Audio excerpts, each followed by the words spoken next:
Hello everyone, welcome back to our channel. आप सभी का इस यूट्यूब प्लेटफॉर्म पे स्वागत है। मेरा नाम है प्रतिभा। सो स्टूडेंट, कल की जो महामैराथन क्लास है जहां से हमने एंड की थी, आज हम वहीं से कंटिन्यू करेंगे क्योंकि वीडियो अपलोड करने में दिक्कत हो रही थी। इस वजह से मैंने हाफ पे ही आपका कट कर दिया था। एंड आज की जो क्लास है उसमें हम पूरा कंप्लीट कवर करेंगे, सो डोंट वरी। तो चलिए स्टार्ट करते हैं आज का सेशन। ये सेशन पसंद आएगा तो लाइक शेयर सब्सक्राइब जरूर कीजिएगा। और यहाँ पे जो आपको पीडीएफ मिलेगी वो आपको टेलीग्राम चैनल पे मिलेगी, तो उसको ज़रूर ज्वाइन कर लीजिएगा। मैं उसका लिंक आपको डिस्क्रिप्शन में दे दूंगी, या फिर अगर जो यूट्यूब जहाँ पे आपका कमेंट बॉक्स है वहाँ पे भी आपको टेलीग्राम का लिंक मिल जाएगा। सो ज़रूर ज्वाइन कीजिएगा क्योंकि ये पीडीएफ आपको हमेशा हेल्प करने वाली है, क्योंकि इसमें हम सारे जो आपके सिलेबस है उसको कवर कर रहे हैं और साथ में हम क्वेश्चन आंसर भी सॉल्व कर रहे हैं। सो टू द पॉइंट हम बात करने वाले हैं ताकि आपको एक तरीके से पूरा आपका रिवीजन हो जाए। बहुत ज़्यादा डीप नहीं जाएंगे, बट ये है कि आपका पूरा सिलेबस आपका आज के सेशन में कवर हो जाएगा। तो चलिए, जहाँ से हमने एंड किया था वहीं से हम लोग स्टार्ट करते हैं। हम लोग को स्टार्ट करना था आपका टाइम मैनेजमेंट से। ये सारी चीज़ें हो गई थी। अगर अभी तक आपने वो मेरी पूरा पिछली क्लास नहीं देखी है तो प्लीज़ देख लीजिएगा। मैं उसका लिंक डिस्क्रिप्शन में दे दूंगी, तो यहाँ से भी आप डायरेक्टली ज्वाइन हो सकते हैं। टाइप्स ऑफ रिसोर्स हो गया था और हमें पढ़ना था टाइम मैनेजमेंट से। ठीक है, तो चलिए स्टार्ट करते हैं। सबसे पहले अगर हम बात करें टाइम मैनेजमेंट के बारे में, यानी समय प्रबंधन के बारे में, तो समय का सही उपयोग करके कम समय में अधिक कार्य करना, वही आपका क्या होता है, टाइम मैनेजमेंट होता है, यानी कम समय में किया गया आपका कार्य। ठीक है, अब यहाँ पे आप टाइम मैनेजमेंट आप समझ सकते हैं। एग्जाम के टाइम आप मॉक टेस्ट देते हैं तो सबसे मेन फैक्टर यही होता है कि आपको टाइम मैनेज करना होता है कि आप जितना समय आपको एग्जाम में मिला हुआ है, मान लो 2 घंटे मिला है, और 2 घंटे में आप क्या जितने क्वेश्चंस आपके हैं आप उतने क्वेश्चन सॉल्व कर पा रहे हैं, नहीं कर पा रहे हैं, मतलब समय के रहते हुए अगर आप चीजें कर पा रहे हैं, वही आपके एक तरीके से टाइम मैनेजमेंट हो जाता है। तो मॉक टेस्ट हम इसी वजह से देते हैं। इससे होता क्या है, इससे ये होता है कि आपका पहली बात तो स्ट्रेस नहीं रहता, यानी तनाव नहीं रहता। दूसरी बात, आपके अंदर एक कॉन्फिडेंट डेवलप होता है कि यस, मैं ये चीज अपने समय पे रहते हुए कंप्लीट कर पाऊंगा या कर पाऊंगी। राइट, तो समय मैनेजमेंट करना सिर्फ पढ़ाई में नहीं, अदर वर्क में भी आपके लिए जरूरी है। वहीं अगर हम बात करें आपकी टेक्निक की, तो कई सारी टेक्निक हैं। जैसे अगर हम बात करें तो एक दैनिक दिनचर्या, ये शेड्यूल बनाना। आप कई बार क्या होता है कि हम बहुत लंबे समय के लिए शेड्यूल बना लेते हैं कि हम 3 महीने में ये चीज़ करेंगे और हमारा चीज़ कंप्लीट हो जाएगा। उस वक्त में हम पूरा कर ही नहीं पाते हैं। तो इसलिए अगर डेली रूटीन पे अगर आप चीज़ें सेट कर रहे हो तो आपके लिए ज़्यादा वर्कफुल रहेगा। जैसे भाई, अगर आप सुबह उठ रहे हो, ठीक है, बच्चे हैं, स्टडी करने के लिए ज़्यादातर बच्चे सुबह उठते हैं, तो सुबह हमारे लिए ज़रूरी है कि हम ऐसे सब्जेक्ट पढ़ें जो थोड़ा सा कठिन है, शायद हमें याद होने में दिक्कत हो रही है, क्योंकि सुबह का जो समय है वो माइंड भी फ्रेश होता है और याद भी ज़्यादा होता है। और ये रियल भी है, अगर आप सुबह उठते हैं और अगर पढ़ते हैं तो कहीं ना कहीं आपको वो, अभी उसको आपको तुरंत नहीं समझ में आएगा कि अरे मुझे तो याद नहीं हो रहा है, लोग तो बोलते हैं कि सुबह याद होता है, बट अगर आप एग्जाम हॉल में बैठोगे आपको कहीं ना कहीं वो चीज़ क्लिक होगी अगर आपने मॉर्निंग में पढ़ाई की। ये ऐसा नहीं कि एक दिन से आपको हमेशा याद हो जाएगा, आपको डेली यही चीज़ करनी पड़ेगी। अगर आप डेली सुबह सुबह स्टडी करोगे तो जो चीज़ें आप शाम को पढ़ते हो, जो चीज़ें आप सुबह पढ़ते हो, उस पर आप अंतर खुद ही महसूस करोगे। ये रियल में एक्सपीरियंस मैंने भी किया है। हमें लगता था कि सुबह पढ़ाई करके बहुत ज़्यादा फायदा नहीं होता है, हम तो नींद से उठते ही हमको लगता है कि हम सो जाएं, लेकिन सुबह उठने के बाद थोड़ा सा एक्सरसाइज कर लो, हल्का फुल्का टहल वहल लो, पानी वानी पी के उसके बाद पढ़ने को बैठो, आपको सच में लगेगा कि आपके अंदर कितनी एनर्जी आ गई हो और आपको वो चीज़ें याद भी हो रही हैं। तो सबसे पहले आपको क्या करना है, शेड्यूल बनाना है। देन आपको क्या करना है, महत्वपूर्ण कार्यों को प्राथमिकता दें। अब आपके लिए जरूरी क्या है, सबसे ज्यादा जो जरूरी चीजें हैं उनको आप पहले करो, बाद में अदर चीज। जैसे एग्जाम्पल के थ्रू अगर आप समझें, आपका एग्जाम होने वाला है और एग्जाम होने वाला है तो आपके लिए मैं आपको 2 ऑप्शंस दे रही हूँ। एक तो ये कि आप नए टॉपिक्स पढ़ो, और दूसरा ये कि जो आपने ऑलरेडी पढ़ा हुआ है, जो आपने ऑलरेडी सिलेबस बनाया है, उसको रिवीजन करो। अब आप दोनों टॉपिक्स में से क्या चूज करोगे? क्या आप कुछ नया नया पढ़ोगे या जो आपने ऑलरेडी मतलब नोट्स बनाए हुए हैं उनका रिवीजन करोगे। नेचुरल सी बात है, एग्जाम के समय आप रिवीजन करना पसंद करोगे क्योंकि वही आपको आगे जाके हेल्प करेगा, ना कि जो नए नए टॉपिक्स हैं उनको पढ़ना स्टार्ट करोगे, है ना। तो ये जो आपकी प्राथमिकता है, यही आपका एक तरीके से डिसीजन मेकिंग है, यही आपकी मेंटल एबिलिटी बताता है कि आप क्या सही सोच पा रहे हैं या नहीं। अगर मैं आपकी पूरी होल लाइफ के बारे में बताऊं तो मैं आपको 4 ऑप्शंस दे रही हूँ। आपकी स्टूडेंट लाइफ है, आप बताइएगा मुझे कमेंट बॉक्स में, ठीक है। आपके लाइफ में 4 मेन चीजें हैं। एक तो आपका कैरियर, दूसरी आपकी फैमिली, तीसरी आपकी फ्रेंड और चौथा आपका रिलेशनशिप यानी GF-BF, ठीक है। ये मैं रियल बता रही हूँ, होता है, नेचुरल सी बात है, हस्बैंड वाइफ है तो वो अलग बात है, ठीक। लेकिन अगर ये 4 चीजें हैं तो आप सबसे इंपॉर्टेंस किसको रखोगे, प्राथमिकता आपके लिए क्या होनी चाहिए। और बहुत सारे लोग कहेंगे कि चारों चीजें हमारे लिए जरूरी है, हम किसी को इग्नोर नहीं कर सकते। इग्नोर नहीं करना है, मैं ये कह रही हूँ कि आपके लिए प्राथमिकता कौन सी चीज है, आपके लिए सबसे ज्यादा जरूरी क्या है ये। तो बहुत सारे लोग कहेंगे कि मेरे लिए फैमिली जरूरी है, वो सबके लिए जरूरी है, फैमिली हमेशा सबके लिए जरूरी होता है। लेकिन स्टूडेंट आपकी लाइफ है, स्टूडेंट लाइफ में सबसे ज्यादा आप किसको पसंद करोगे, भाई कैरियर। हमारे लिए अभी क्या चीज जरूरी है, हमारा कैरियर, हमारी पढ़ाई, हमारी जॉब, ये हमारे लिए जरूरी है। देन इसके बाद आपका फ्रेंड्स, रिलेशनशिप वगैरह आता है। फैमिली तो आपकी साथ में ही आ जाती है, वो तो फैमिली को तो मैं साथ में ही कह रही हूँ, साथ में ही हम काउंट कर लेते। अब यहीं पे बहुत सारे स्टूडेंट गलती करते हैं क्योंकि हम यंग जनरेशन हैं भाई, हमारे अंदर ये ऊर्जा रहती है कि हमको लगता है कि यार थोड़ा सा अगर समय दे देंगे तो क्या ही बिगड़ जाएगा। यही जो चीज होती है ना लाइफ में स्टूडेंट, यही आपको पीछे धकेलती है और यहीं पे बहुत सारे बच्चे आपकी गलती करते हैं। तो सबसे ज्यादा आपके लिए जरूरी, हमको लगता है कि भाई हमारी चीजें छूट ना जाए, हमारे फ्रेंड्स हमसे दूर ना हो जाए, कहीं हमारा रिलेशनशिप ना टूट जाए, तो इसके चक्कर में हम उसको समय देने लगते हैं। लेकिन जो चीज आपके लिए जरूरी है हम उसको इग्नोर करते हैं। तो आपके लिए जरूरी है, अगर स्टूडेंट लाइफ की मैं बात करूं तो आपके लिए जरूरी है कैरियर। जिस दिन आप अगर कैरियर में आगे हो गए, जॉब लग गई, उस दिन सब आपके साथ होंगे। अगर जॉब नहीं लगी तो जिन चीजों के पीछे आप भाग रहे हो, कल वो आपको छोड़ के भागेंगे। तो ये याद रखना, हमेशा हमेशा वर्क करता है ये, और ये तो इंसान एक्सपीरियंस से सीखता है। पहले चीजें नहीं समझ में आती हैं, बाद में धीरे धीरे समझ में आता है। सो आपके लिए जरूरी क्या है, आपको ये चूज करना। मतलब मेरे समझाने का मोटिव केवल स्टूडेंट इतना था कि जरूरी क्या है। और इस वक्त भटकने की सिचुएशन बहुत ज्यादा होती है, इसलिए जो लोग भटक गए हैं वो अपना सही राह पे आ जाए और अपने कैरियर पे फोकस करें, इस पर, ठीक है। और यूज पीक आवर्स, ठीक है। तो एक तरीके से बस इतना समझिएगा कि अगर आप समय का सही सदुपयोग करेंगे, समय से ही काम करेंगे, समय किसी के लिए नहीं रुकता है, 24 घंटे सबको मिले हैं। आपको चीजें मैनेज करना है, कितना किस चीज को समय देना है ये आपको तय करना है। यही आपकी मेंटल एबिलिटी बताता है कि आप मेंटली कितने स्ट्रांग है, डिसीजन कितना बेहतर तरीके से ले पा रहे हैं, ये आपके ऊपर निर्भर करता है, ठीक है। सो समय भाई सबके लिए उतना ही मिला है, बस कुछ लोग होते हैं समय का अच्छे से यूज करते हैं, कुछ लोग बस लेटे लेटे रील्स देखते हैं और रील्स देखते देखते कब 2-3 घंटे निकल जाते पता ही नहीं चलता। एनर्जी मैनेजमेंट की बात करते हैं। आप सोच रहे होंगे आज मैडम इतना काहे समझा रही हैं, हम सबको पता है, आई नो आप सबको पता है, आप सब बड़े हो गए हैं, आप सब जानते हैं, बट बहुत सारे स्टूडेंट इसमें से ये भी होंगे जो कंफ्यूज भी होते हैं। तो कंफ्यूजन कई बार दूर करने के लिए ये चीजें कहनी पड़ती हैं।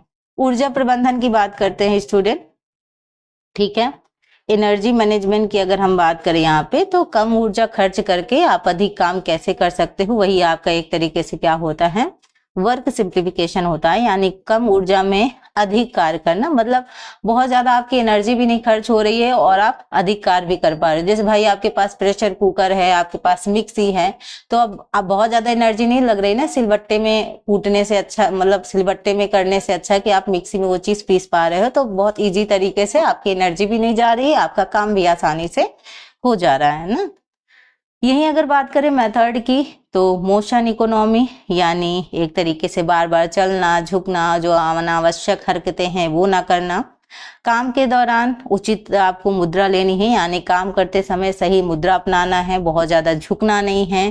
टेबल पर सीधे बैठ के पढ़ाई करनी है, अगर आप टेबल पर सीधे बैठ के पढ़ाई करते हैं तो आप लंबे समय तक स्टडी कर पाएंगे। वहीं जब हम कोई चीज झुक कर रहे हैं, जैसे आप हम लिखते वक्त अगर हमारे पास मान लो टेबल नहीं है और हम झुक कर लिख रहे हैं, तो ये बहुत समय तक नहीं कर पाएंगे, बहुत जल्दी हमें थकावट होगी, हो सकता है हमारे कमर और पीठ में दर्द होना शुरू हो जाए। यही आपका किचन में भी आपका सेम होता है, ठीक। तो ये आपको ध्यान देना है, ठीक। चलो अब बात करते हैं आपके मनी मैनेजमेंट के बारे में, यानी धन प्रबंधन के बारे में। तो बजट मतलब आय और व्यय की योजना बनाना, प्लानिंग करना। बजट बनाने के से कई सारे प्रॉब्लम सॉल्व हो जाते हैं। बजट बनाने से आपकी जो ज़रूरत की चीज़ें हैं वो आप समय से पूरी कर पाते हैं और सेविंग भी आप कर पाते हैं। बजट बनाने का मेन मोटिव ये होता है कि आपकी जितनी इनकम है उस बेस पर आप पूरा जो नीड्स है, चाहे वो आपकी फैमिली की नीड्स हो, चाहे आपकी सेविंग हो, जो आपकी ज़रूरतों की चीज़ें हैं वो आप फुलफिल कर पा रहे हैं और साथ में आप सेविंग भी कर पा रहे हैं। इसी वजह से बजट बनाना आपके लिए ज़रूरी है, ताकि आप उस पर संतुलन बना सकें, यानी बैलेंस बना सकें, ठीक है। यहीं अगर हम प्रिंसिपल्स की बात करें तो जैसे मैंने आपको बताया, बचत पहले, यानी आपको क्या करना है, सेविंग। जैसे एग्जाम्पल के थ्रू अगर आप समझें तो मैं आपको बताऊं, सारी चीजें इसमें से आपकी आ जाएंगी। जैसे आपके इनकम, घर की इनकम मान लो 30,000 है, ठीक है। मंथली आपका 30,000 आ रहा है घर में।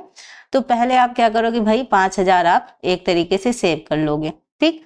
फिर उसके बाद जो ज़रूरत की चीज़ें हैं, जैसे किराया या राशन, अगर आपका खुद का मकान है तो चलो किराया भी नहीं जा रहा है, तो बिजली का बिल हो गया, राशन हो गया, बच्चों की फीस हो गई, ठीक है। ये सारी चीज़ें ज़रूरत की हैं। भाई खाने के बिना आप रह नहीं सकते हो, बिजली का बिल आपको देना ही है, बच्चों की फीस आपके लिए ज़रूरी है। तो पहले ये ज़रूरत की चीज़ें करना, उसके बाद जो अदर चीज़ें हैं उनको करना, ठीक है। तो यहाँ पे सबसे पहले आपको क्या करना है, सेविंग करना है। इमरजेंसी के लिए भी आपको काम आता है और सेविंग आपके लिए ज़रूरी भी, कब कोई बीमार पड़ जाए, कब क्या हो जाए, सो सेविंग आपके लिए ज़रूरी है। देन अनावश्यक खर्चों पर नियंत्रण रखें। जो भी फालतू की खर्च हैं, बहुत ज़्यादा शॉपिंग अगर आप कर रहे हो, वेस्ट चीज़ों पे आप खर्चा कर रहे हो, तो उनको आपको अवॉइड करना है, उन पर आपको नियंत्रण रखना है। परिवार को प्राथमिकता देने की आवश्यकता है। अब परिवार की जो ज़रूरतें हैं, परिवार की जो नीड्स हैं, उनको आपको पहले फुलफिल करना है, उनको पहले उन पर ध्यान देना है, ठीक है। बजट पारिवारिक अर्थव्यवस्था का दर्पण है। कहा जाता है कि जो बजट है वो परिवार का एक मिरर है, यानी बजट से ही हमें पता चलता है कि हमारी आर्थिक स्थिति कैसी है, ठीक है, याद रखिएगा। अब बात करते हैं आपके वर्क सिंप्लीफिकेशन के बारे में। वर्क सिंप्लीफिकेशन जो आपका मेथड है, यानी काम को आसान और तेज बनाने की जो टेक्निक है, उसके बारे में हम बात कर रहे हैं, ठीक। पाथवे जो आपका चार्ट है या गति अध्ययन है, तो बार बार बेवजह घूमना, इसको थोड़ा सा आपको कम करना है। उचित रसोई व्यवस्था, यानी कार, त्रिकोण, स्टोव, सिंक और जो आपका रेफ्रिजरेटर है, ये तो जो आपका स्टोव और सिंक और जो रेफ्रिजरेटर है, इसको त्रिकोण रूप में रखना, ताकि हमें ज़्यादा चलना ना पड़े। बहुत ज़्यादा दूर होगा तो हमें हर चीज़ करने के लिए बार बार इधर से उधर जाना पड़ेगा, तो हमारी एनर्जी बहुत ज़्यादा खर्च होगी। इसलिए त्रिकोण इसलिए कहा गया है, ताकि त्रिकोण रूप में रहेगा तो हमें बहुत ज़्यादा चलना फिरना नहीं पड़ेगा, ठीक है। वहीं अगर हम बात करें सही औजारों और उपकरणों का उपयोग, तो तेज चाकू हो गया, प्रेशर कुकर, मिक्सर वगैरह, इन चीज़ों का इस्तेमाल करके हम आसानी से काम कर सकते हैं, हमारी बहुत ज़्यादा मेहनत भी नहीं लगती। तो कुकर में आप जानते हैं, जो चीज़ आप भगोने में बनाते हैं वो आप अगर कुकर में बनाते हैं तो बहुत आसानी से पक जाती है, जल्दी पक जाती है, गैस भी आपकी बचती है, आपका समय भी बचता है और आपकी एनर्जी भी बचती है, ठीक है। दूसरी चीज, तेज चाकू से काम जल्दी हो जाता है। मिक्सर से जो चीज आप सिलबट्टे में कर रहे हो वो आप अगर मिक्सर से करते हो तो आसानी से हो जाता है। तो मतलब एक तरीके से वर्क सिंप्लीफिकेशन मतलब आपका यही हुआ, काम को आसान बनाना, ठीक है। जो काम बहुत ज्यादा मुश्किल है उसके लिए कुछ उपकरण भी होते हैं, उनसे हम और इजी तरीके से काम कर पा रहे हैं, ठीक। अब बात करते हैं आपका हाउसिंग एंड इंटीरियर डेकोरेशन के बारे में, यानी गृह व आंतरिक सज्जा, ठीक। तो यहाँ पे अगर हम बात करें इनके आपके प्रिंसिपल्स के बारे में, तो प्रकाश व्यवस्था, वेंटिलेशन, सफाई स्थान उपयोग वगैरह, ठीक है, ये सारी चीजें आपके लिए जरूरी है। यानी लाइटिंग, यानी पर्याप्त प्राकृतिक और कृत्रिम रोशनी होनी चाहिए। खिड़कियों और दरवाजों को से मतलब ताजी हवा आनी चाहिए। धूल, मिट्टी और गंदगी से घर मुक्त होना चाहिए, है ना। छोटे घर में जगह का इस्तेमाल अच्छे से करना चाहिए। होता है ना कि देखो कई बार आपने देखा है कि कुछ घर बड़े हों चाहे छोटे हों, कुछ घरों में आपने देखा है जो सामान है वो व्यवस्थित तरीके से नहीं रहता है, तो वही घर आपको बहुत मतलब अनकंफर्टेबल फील कराता है। और वही देखो चाहे घर छोटा हो चाहे बड़ा हो, अगर आपने सामान बहुत अच्छे तरीके से व्यवस्थित तरीके से रखा है तो वही आपका स्पेस भी बचता है और चीजें भी आपको सुंदर लगने लगती हैं, है ना। तो इस पर हमको थोड़ा सा ध्यान देना है। वहीं अगर हम बात करें स्टूडेंट सजावट के बारे में यानी डेकोरेशन के बारे में, तो सबसे पहली चीज तो आपका एक तरीके से संतुलन यानी बैलेंस बनाना, यानी चीजों को संतुलित रखना, कौन सी चीज कहाँ पे होनी चाहिए, एक तरीके से आपको बैलेंस बनाना। तो नेक्स्ट है आपका रिदम यानी एक तरीके से लय, यानी डिजाइन में आपको दोहराव करना है। सामंजस्य की बात करें, हार्मनी, तो यहाँ मतलब रंग है, फर्नीचर है, सजावट का मेल आपको रखना है भाई। जैसे मान लो आपके कमरे का कलर कुछ है, ठीक है, और आपने पर्दों का कलर थोड़ा सा वैसा ही रखा है, बिल्कुल सेम सेम रखा भाई, ऑरेंज आपने कमरा कर दिया, ऑरेंज ही आपका पर्दा हो गया, तो कैसा लगेगा कमरा, अजीब नहीं लगेगा। तो ये थोड़ा सा आपको रंग के हिसाब से पर्दे कैसे होने चाहिए, है ना, ये सारा फर्नीचर कैसा होना चाहिए, कलर कैसे चूज करना है, ये सारा चीज थोड़ा सा आपको मैनेज करना रहता है, ठीक है। फिर अगर हम बात करें आपके अनुपात की, तो किसी एक जगह या वस्तु पर ध्यान आकर्षित करना, एक तरीके से जोर की बात करें तो आपका मतलब एक तरीके अनुपात मतलब एक तरीके से बस आप इतना समझो कि वस्तुओं का एक उचित अनुपात होना चाहिए, एक उचित एक तरीके से बैलेंस बना के, ठीक है। वहीं जोर की बात करें तो एक जगह या वस्तु पर थोड़ा सा ध्यान आपका आकर्षित हो उस तरीके से। तो ये आपका डेकोरेशन हो गया। वहीं अगर हम बात करें उपभोक्ता शिक्षा व अधिकार के बारे में, ठीक है, तो यहाँ जो उपभोक्ता अधिकार हैं, तो उपभोक्ता के कई सारे अधिकार हैं, जैसे आपका सुरक्षा का अधिकार है, सूचना का अधिकार है, चुनने का अधिकार हो गया, निवारण का अधिकार हो गया। वहीं अगर हम बात करें तो जानकारी पाने का अधिकार भी होता है, उसके साथ साथ सुनवाई का अधिकार भी होता है, ठीक है। कई सारे अधिकार मिले हुए हैं उपभोक्ताओं को, ठीक है, याद रखिएगा। तो मतलब अगर आपके राइट्स का हनन हो रहा है, आपके जो अधिकार हैं उनको पूरा नहीं किया जा रहा है, तो आप जा सकते हैं, इसकी शिकायत करा सकते हैं। जैसे मान लो खराब सामान आपको मिल रहा है तो उसकी शिकायत कर सकते हैं कि आपको यहाँ से नकली या मिलावट सामान मिल रहा है। तो बहुत सारे अधिकार उपभोक्ताओं को दिए गए हैं जिनका इस्तेमाल करके आप अपनी बात पहुंचा सकते हैं अगर आपके अधिकारों का हनन हो रहा है तो। अब बात करते हैं आपके मानक चिन्ह के बारे में, स्टैंडर्ड मार्क के बारे में, ठीक है। तो सबसे पहले जो आपका आता है ISI, ठीक है, यानी इंडियन स्टैंडर्ड इंस्टीट्यूट, ठीक है। औद्योगिक उत्पादों पर लगता है, जैसे इलेक्ट्रिकल जो आपके सामान होते हैं, जैसे पंखा है, हीटर है, इन सब में आपका लगता है, ठीक है। वहीं अगर हम एगमार्क की बात करें तो एग्रीकल्चर एक तरीके से है, यानी कृषि उत्पादों में, जैसे दाल, मसाले, घी वगैरह, इन सब में आपका ये एगमार्क है, ठीक है। तो यहाँ पे भी देखो एगमार्क ही लगा हुआ है, 2 जगह मैंने लिख दिया है। वहीं अगर हम बात करें आपका FPO के बारे में, यानी फूड प्रोडक्ट जो ऑर्डर है, FPO का अगर फुल फॉर्म कहें तो फूड प्रोडक्ट ऑर्डर, यानी प्रसंस्कृत खाद्य पदार्थ जैसे जैम, जूस और सॉस वगैरह हो गया, इन सब पे आपका लगता है, प्रोसेस्ड फूड वगैरह। वहीं अगर हम बात करें आपके BIS, ठीक है, तो ब्यूरो ऑफ इंडियन स्टैंडर्ड्स, ये इसका फुल फॉर्म है, यानी भारतीय मानक ब्यूरो। तो ये गुणवत्ता प्रमाणित प्रोडक्ट पर लगाया जाता है। वहीं अगर हॉलमार्क की बात करें तो हॉलमार्क आभूषणों पर लगाया जाता है, सोने चांदी वगैरह में, ताकि यहाँ पे जो नकली अगर सोने चांदी दी जा रहा है तो हॉलमार्क अगर निशान है तो इसका मतलब वो सही है, ठीक है। तो ये कई बार मिलान के थ्रू भी पूछ लिया जाता है, कई बार डायरेक्टली, बस ज्यादातर मिलान के थ्रू पूछा जाता है। जैसे आप UGC नेट जैसे एग्जाम में मिलान के थ्रू ज्यादातर ऐसे क्वेश्चन पूछ लिए जाते हैं।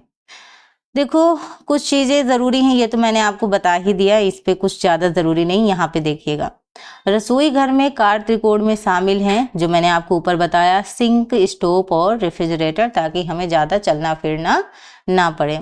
ISI मार्क किससे संबंधित है, हमने कहा इंडस्ट्रियल प्रोडक्ट यानी औद्योगिक उत्पादों से, ठीक है। एंड अगर बात करें तो पारिवारिक संसाधन कितने प्रकार के होते हैं, 2 प्रकार के, ह्यूमन और नॉन ह्यूमन, ठीक है, दोनों चीजें हमने पढ़ी हैं। तो देखो यहाँ पे जो चीजें स्टूडेंट मैंने आपको बताई, ये जो चीजें हैं अभी हम लोग क्वेश्चन लास्ट में करेंगे, सो डोंट वरी, ऐसा मत सोचिएगा कि हमने यहीं पे क्वेश्चन कर लिया और इतना ही कंप्लीट हो गया। आगे मैंने सारे क्वेश्चन दे रखे हैं, वहां पे हम लोग आराम से कंप्लीट क्वेश्चंस करेंगे, ठीक है। देन जो आपका नेक्स्ट टॉपिक आएगा वो आपका हेल्थ से रिलेटेड है, यानी स्वास्थ्य, ठीक है। तो हेल्थ एक तरीके से अगर बात करें तो हेल्थ का अर्थ सिर्फ बीमारी ना होना नहीं है, बल्कि पूरा शारीरिक, मानसिक और सामाजिक विकास होना भी है। यानी अगर हम बात करें तो हेल्थ केवल एक बीमारी नहीं, बल्कि एक ऐसा संतुलन है, एक ऐसा बैलेंस है जिससे हमारा जो शरीर है, हमारी जो बॉडी है, जो हमारा माइंड है, जो हमारी सोशल लाइफ है, वो तीनों अच्छे हो जाते हैं।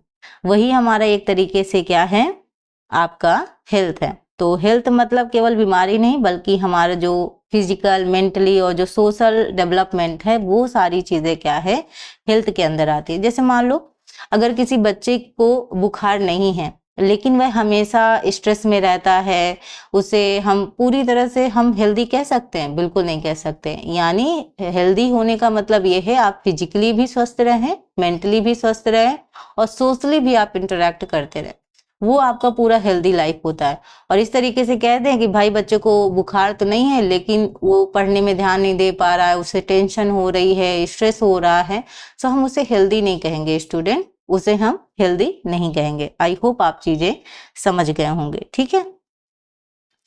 अगर हम यहाँ पे स्टूडेंट आपके फिजिकल हेल्थ की बात करें, यानी अगर हम यहाँ पे आपके शारीरिक स्वास्थ्य की बात करें, तो शारीरिक स्वास्थ्य में आपका आता है मजबूत मांसपेशियां, स्वस्थ अंग, सामान्य शरीर का वजन। जैसे मतलब रोजाना एक्सरसाइज करो, संतुलित आहार का सेवन करो।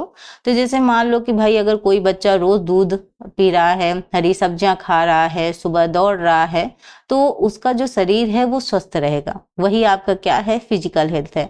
हम देखो डेली एक्सरसाइज करते हैं, सुबह सुबह उठकर एक्सरसाइज करते हैं, संतुलित आहार का सेवन करते हैं, तो हमारा जो पूरा जो फिजिकली बॉडी है वो हमेशा मेंटेन रहती है, ठीक है।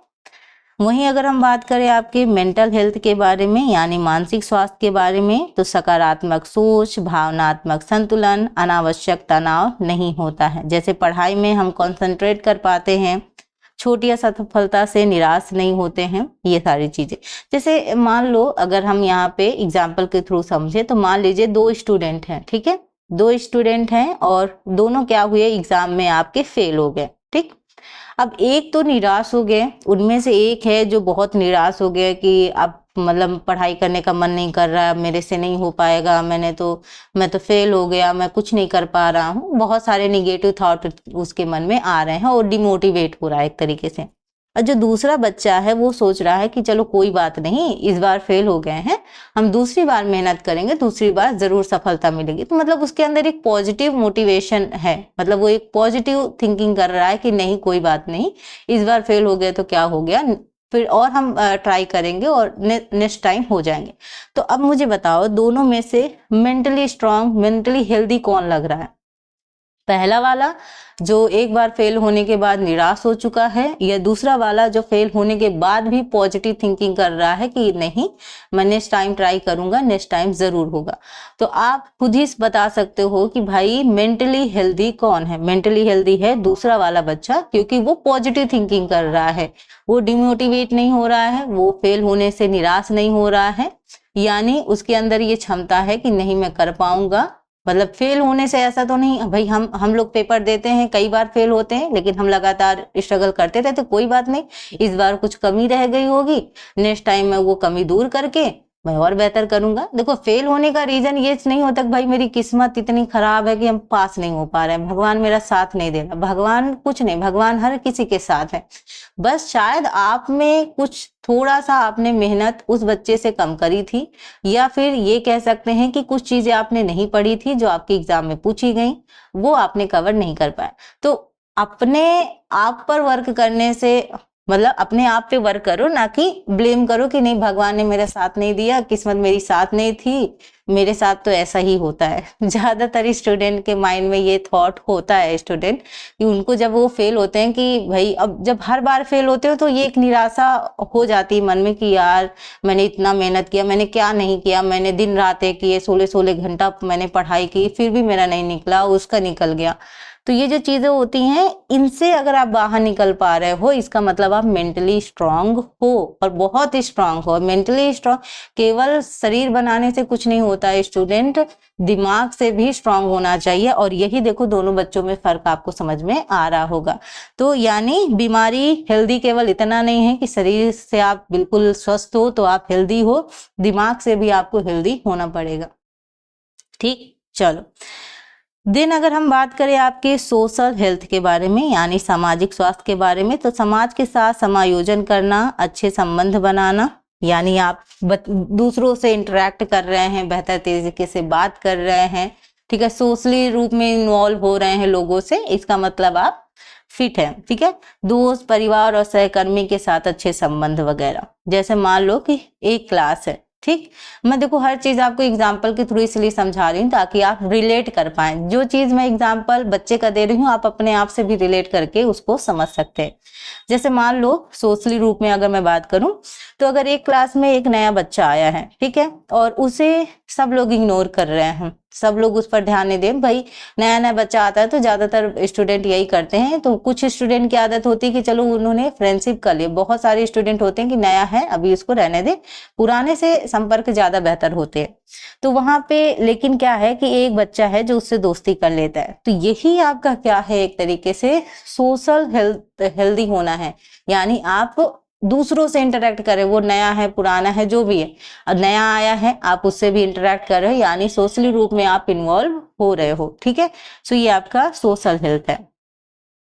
वहीं अगर हम बात करें स्पिरिचुअल हेल्थ की, आध्यात्मिक स्वास्थ्य की, तो ये आपको बहुत जरूरी है। आंतरिक शांति, मन के अंदर शांति आती है, कैसे आएगी, मेडिटेशन वगैरह करो, ठीक है, मन के अंदर शांति आती है, क्लैरिटी आती है, जो कंफ्यूजन होती है वो कंफ्यूजन दूर होती है, मूल्य यानी वैल्यू और जीवन के जो आपके उद्देश्य हैं, भाई आपके लाइफ का पर्पस क्या है आपको बेहतर पता होगा। आप भाई जीवन दुनिया में आए हैं तो आप एक पर्पस लेकर आए, हर कोई अपना अपना एक पर्पस लेकर आया है, बस हमें पता नहीं होता है कि हमारा उद्देश्य क्या है, हमें लाइफ में करना क्या है। धीरे धीरे जब आप आगे प्रोसेस होते रहते हैं, धीरे धीरे आपको पर्पस पता चलता रहता है ना। अब बहुत सारे लोग कंफ्यूज भी रहते हैं। तो एग्जाम्पल जैसे आप मेडिटेशन कर रहे हो तो कई बार जब हम स्ट्रेस में होते हैं, कई बार हमें जब कंफ्यूजन होता है, हमें कोई चीज नहीं समझ में आता, अगर हम मेडिटेशन करते हैं तो हमारा जो आंतरिक क्लैरिटी है, जो आंतरिक रूप से अगर हम कंफ्यूज हैं वो चीज दूर होती है, स्ट्रेस भी आपका दूर होता है। और ये मैं आपको खुद की एक्सपीरियंस से भी बता रही हूँ कि मेडिटेशन करना मस्ट है। मतलब अगर आप लाइफ में अगर आप 15 मिनट भी आप डेली मेडिटेशन करते हैं तो आपको बहुत ज्यादा शांति मिलेगी। जितना ज्यादा टेंशन है सब दूर हो जाता है मेडिटेशन करने से। तो आंख बंद करके गहरी सांस पर ध्यान देते रहिएगा, ऑटोमेटिक आपका मेडिटेशन होता रहेगा। प्रार्थना, दूसरों की मदद करना, भाई दूसरों की हेल्प कर रहा, तो मतलब जैसे सुबह है 10 मिनट आप ध्यान लगा रहे हो, माता पिता की सेवा कर रहे हो, तो एक तरीके से अंदर से एक तरीके से आपको शांति मिलेगी। माता पिता की सेवा करने में तो बहुत शांति मिलती है, ये तो मुझे भी पता है। जितना अगर आप मम्मी पापा की सेवा करोगे, लाइफ में भगवान ही है वो, और कुछ नहीं है। परमात्मा खुद तो नहीं आते लेकिन मम्मी पापा को भेज देते हैं। सबके लिए मम्मी पापा यही होंगे ना, उनकी सेवा करने में बहुत आनंद मिलता है।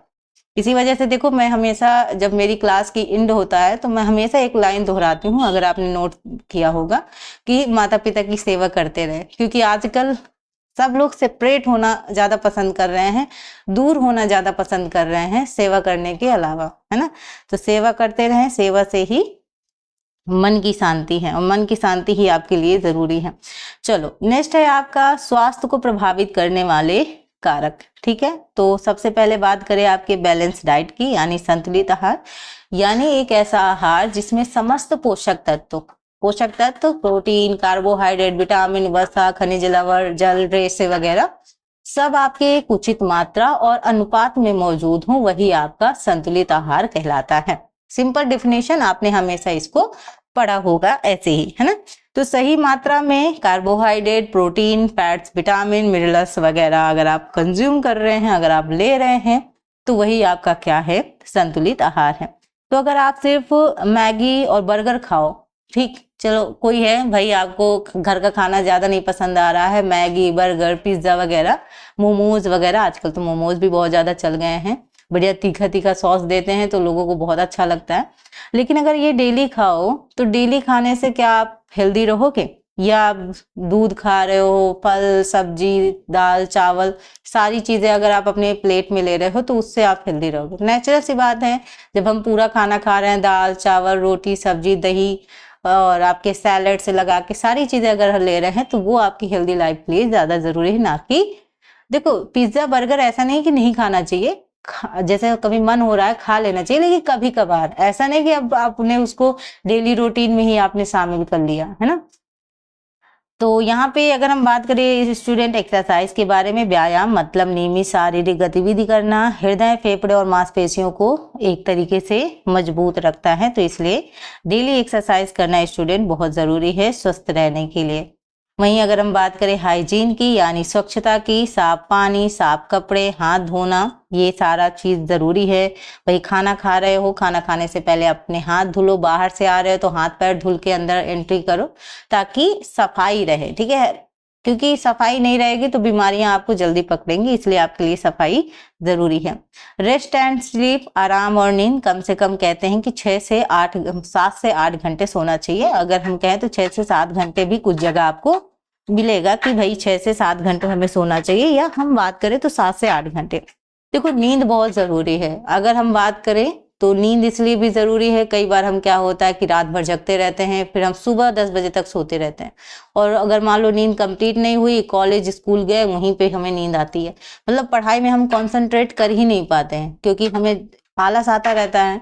तो इसलिए प्रॉपर अपना जो नींद है वो कंप्लीट करना जरूरी है। समय से सो और समय से उठो, अगर आप इतना करोगे तो आपका दिमाग बहुत तेज चलेगा, ये दिमाग के लिए बहुत जरूरी है। आप देखो कि जो लोग प्रॉपर नींद ले रहे हैं और जो लोग प्रॉपर नींद नहीं ले रहे हैं, उन दोनों में सोचने समझने की क्षमता में आपको अंतर जरूर नजर आएगा, देखिएगा, ठीक। एंड यहाँ पे अगर हम बात करें आपके मेंटल पीस के बारे में, आंतरिक जो शांति है, स्ट्रेस कंट्रोल, पॉजिटिव एटीट्यूड आपको हमेशा बना के रखना है, ठीक है, यानी आपका जो स्ट्रेस है उसको आपको कंट्रोल रखना है, पॉजिटिव आपको सोचना है। अगर आप पॉजिटिव सोच रखेंगे हमेशा पॉजिटिव होगा, निगेटिव सोच रखोगे तो निगेटिव होगा।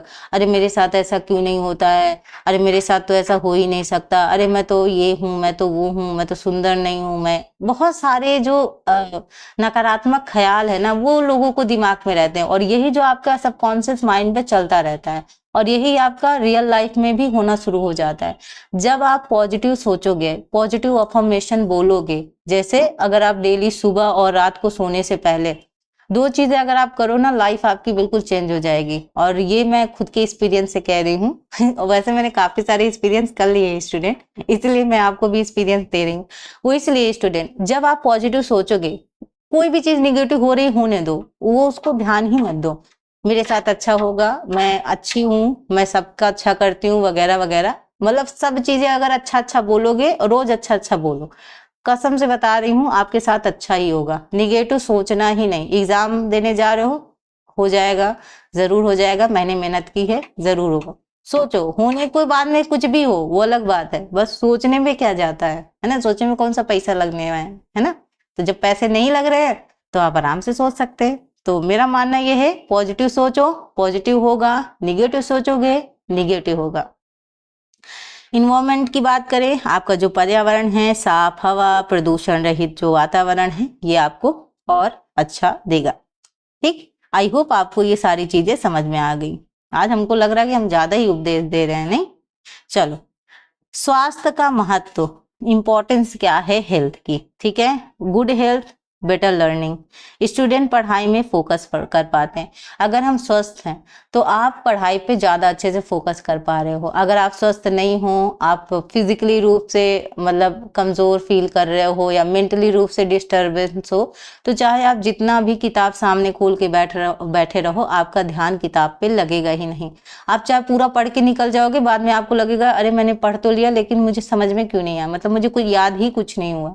तो ये जो होता है ये हेल्थ आपका बहुत इफेक्ट करता है आपकी डेली लाइफ की चीज़ों पे। अगर आप पढ़ाई भी कर रहे हो तो भी आपको बहुत डिस्टर्बेंस होगी। तो इसलिए हेल्दी रहना आपके लिए बहुत ज़रूरी है, फिजिकली, मेंटली, सोशली, तीनों रूप से, ठीक है, इमोशनली भी, ठीक है।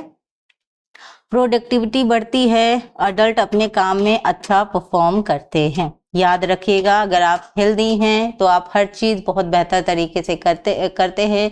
अगर आप हेल्दी नहीं हैं तो वही चीज़ करने में आपको समय जाएगा, स्ट्रेस होगा, आलस आएगा, बहुत सारी चीज़ों, ये आप खुद से भी रिलेट कर सकते हो। अगर आप स्वस्थ हो, अभी देखो अभी आप पढ़ाई कर रहे हो, आप फिजिकली मेंटली रूप से स्वस्थ हो, है ना, तो आपको पढ़ने में इच्छा हो रही होगी, इंटरेस्ट जाग रहा होगा, अच्छा लग रहा होगा पढ़ने में।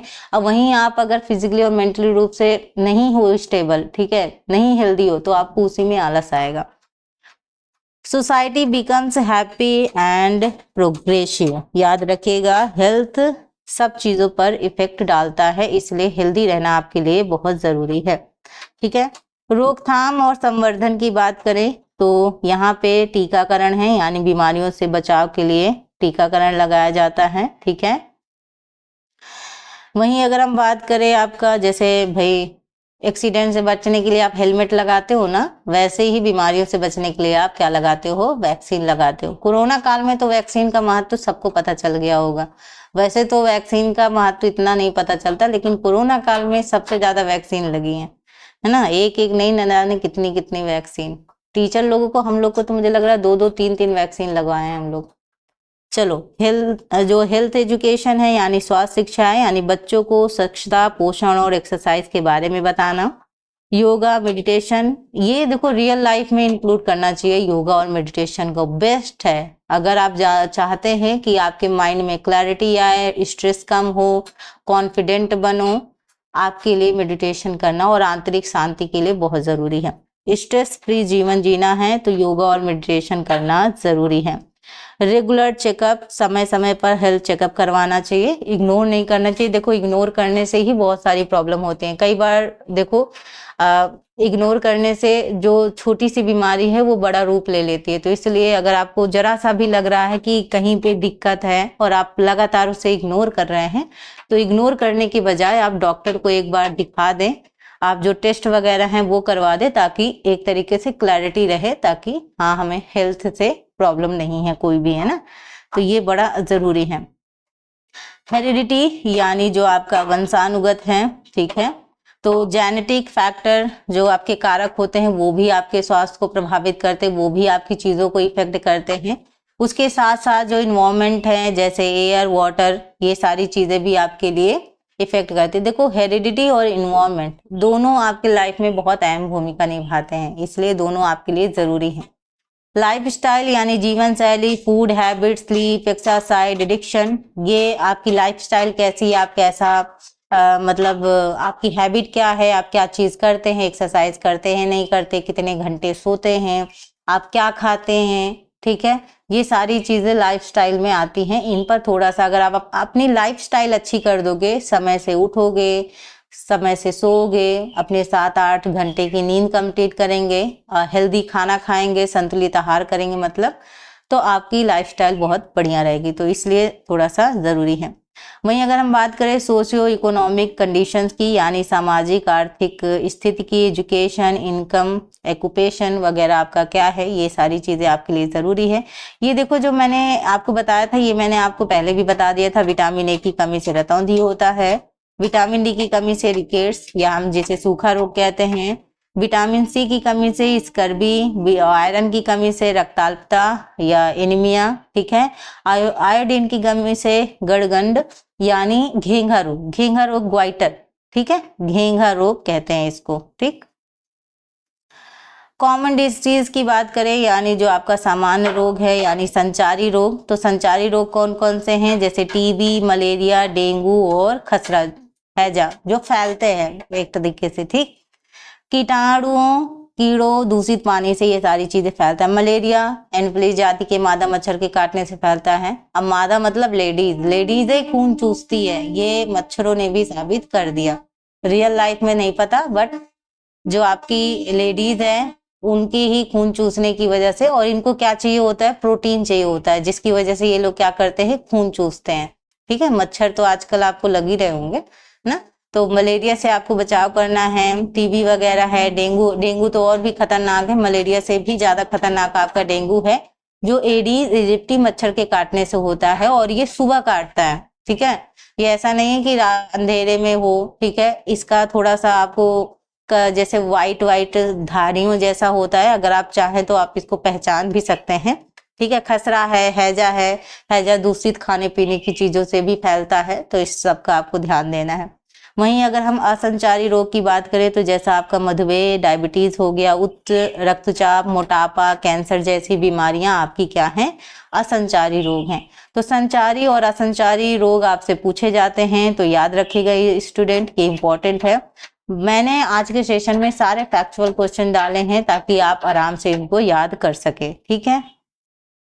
साइड में अगर आपको ध्वनि आ रही हो, क्योंकि घर बन रहा है किसी का, तो साइड में आपको आवाज आ रही होगी, सो थोड़ा सा उसको इग्नोर करें, ठीक है।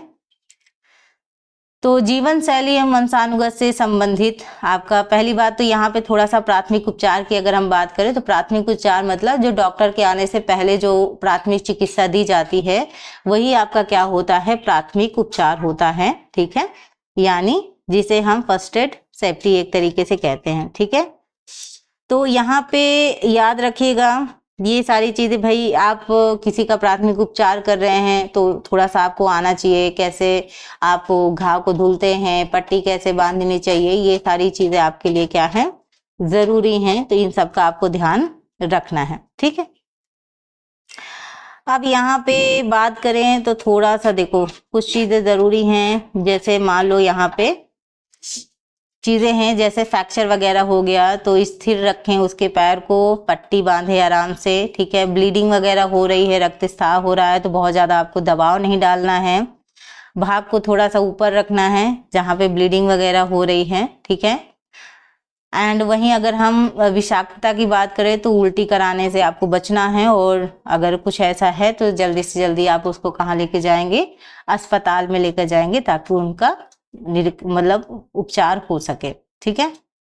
अब यहाँ पे कुछ प्रोग्राम्स हैं जिनको मैंने डिटेल में आगे भी बताया हुआ है, ठीक है। जैसे आपका WHO है यानी वर्ल्ड हेल्थ ऑर्गेनाइजेशन 1948, यूनिसेफ है यूनाइटेड नेशन चिल्ड्रन फंड, संयुक्त बाल राष्ट्र बाल कोष वगैरह, ठीक है, इसकी फुल फॉर्म भी पूछी जाती है।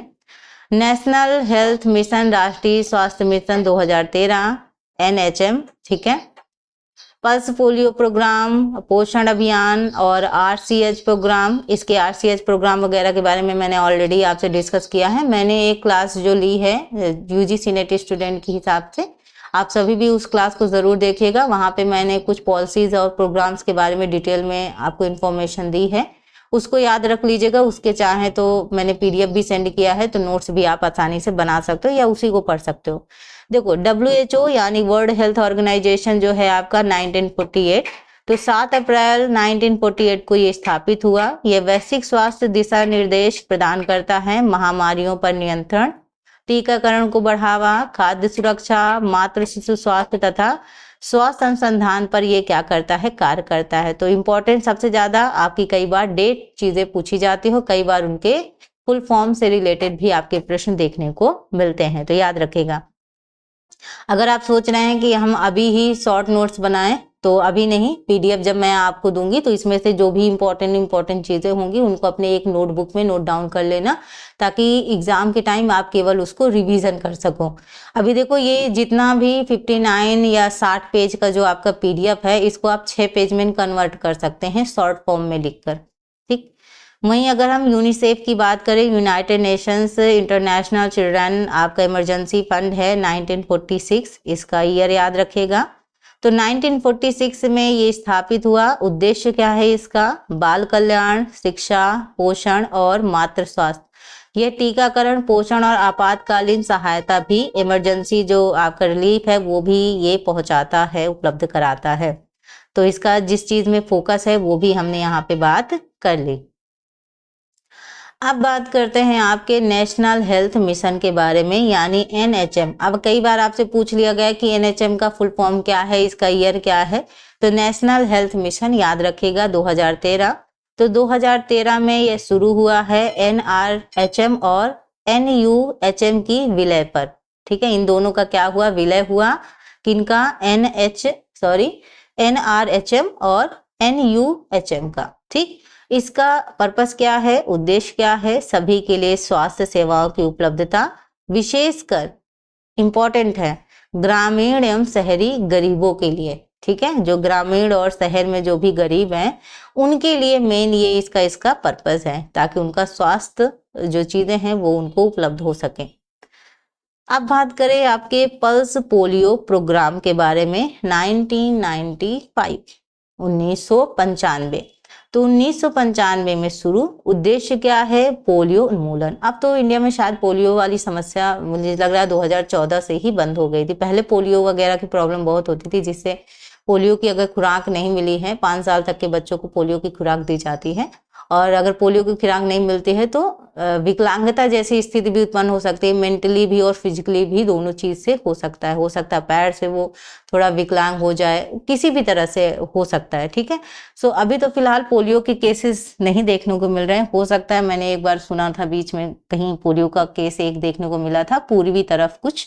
ठीक है, एंड यहाँ पे बात करें तो इसके तहत 5 वर्ष से कम बच्चों को आपका जो पल्स पोलियो वैक्सीन है उसकी खुराक दी जाती है, 2 बूंद जिंदगी की। आपने सुना ही होगा कई बार एड्स के थ्रू। एड भी आपके लिए जानना जरूरी होता है, क्योंकि एड के थ्रू भी बहुत सारी इंफॉर्मेशन प्रोवाइड की जाती है। हम कई बार एड्स जो आते हैं टीवी में उनको इग्नोर करते हैं, लेकिन बहुत सारे जो एड आते हैं वो आपके लिए जरूरी भी है, क्योंकि उसमें आपको कम समय में ज्यादा इंफॉर्मेशन प्रोवाइड कर दी जाती है, और जो करंट में जो सिचुएशन चल रही है उसके बारे में भी जानकारी दी जाती है। तो ऐड देखा करें, सारे ऐड नहीं लेकिन कुछ ऐड।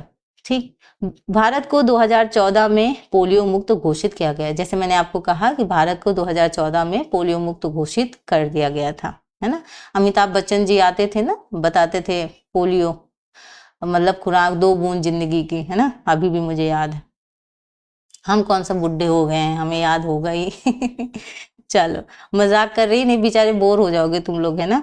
चलो यहाँ पे देखो, पोषण अभियान की बात करें 2018, तो 2018 में शुरू हुआ। उद्देश्य क्या है? कुपोषण को कम करना। कुपोषण की बड़ी समस्या है भाई, उचित पोषण नहीं मिल पाता बच्चे को, है ना, और गरीबों में ये ज्यादातर देखा गया है। तो कई सारे रोग, क्वाशियोरकर, मेरास्मस जैसी प्रॉब्लम्स बच्चों को फेस करनी पड़ती है। विशेषकर बच्चों, किशोरियों, गर्भवती और स्तनपान कराने वाली जो माताएं हैं उनके लिए ये है। इसमें तकनीक और सामुदायिक भागीदारी का उपयोग किया जाता है, याद रखिएगा। अब बात करते हैं RCH प्रोग्राम की, यानी रिप्रोडक्टिव एंड चाइल्ड हेल्थ की। 1997, तो 1997 में शुरू। इसमें परिवार नियोजन, मातृ स्वास्थ्य, शिशु जीवन रक्षा, आपका टीकाकरण भी शामिल है। सुरक्षित मातृत्व और किशोर स्वास्थ्य पर इस पे विशेष रूप से ध्यान दिया गया है। तो फोकस किन चीजों पर है ये आपने यहाँ पे देख लिया, ठीक है। इनका ईयर और इनकी फुल फॉर्म जरूर याद रखिएगा, वो आपके लिए इंपॉर्टेंट है। अब जो आपका नेक्स्ट चैप्टर है वो है ह्यूमन डेवलपमेंट या चाइल्ड डेवलपमेंट, मानव विकास या बाल विकास आप इसको कहिए, ठीक है। तो चाइल्ड डेवलपमेंट जो आपका टॉपिक है, यानी बच्चा किस तरीके से जन्म से लेकर किशोरावस्था तक बदलता है, परिपक्व होता है, वही आपका क्या है?